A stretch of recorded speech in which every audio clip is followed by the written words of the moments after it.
മുണ്ടക്കൈ ചൂരൽമല ഉരുൾപൊട്ടൽ ദുരന്ത മേഖലയുടെ പുനർനിർമ്മാണത്തിന് കേന്ദ്രം അനുവദിച്ച വായ്പ ഡെപ്പോസിറ്റ് സ്കീം വഴി ചെലവഴിക്കാൻ ധാരണയായി.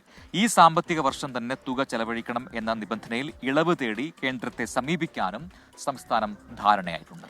ടൗൺഷിപ്പുകളിലെ വീടിന്റെ നിർമ്മാണ ചെലവ് പുനഃപരിശോധിക്കാൻ കൺസൾട്ടന്റായ കിഫ്കോണിനോട് ആവശ്യപ്പെടുകയും ചെയ്യും.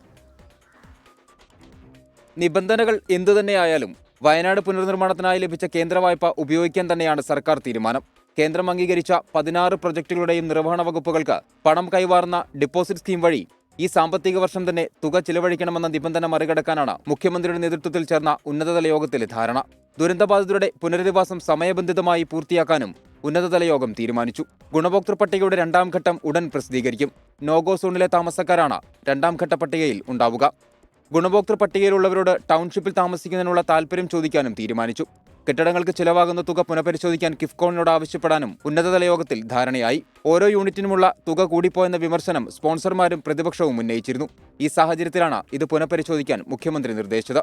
ആർ ശ്രീജിത്ത്, 24, തിരുവനന്തപുരം.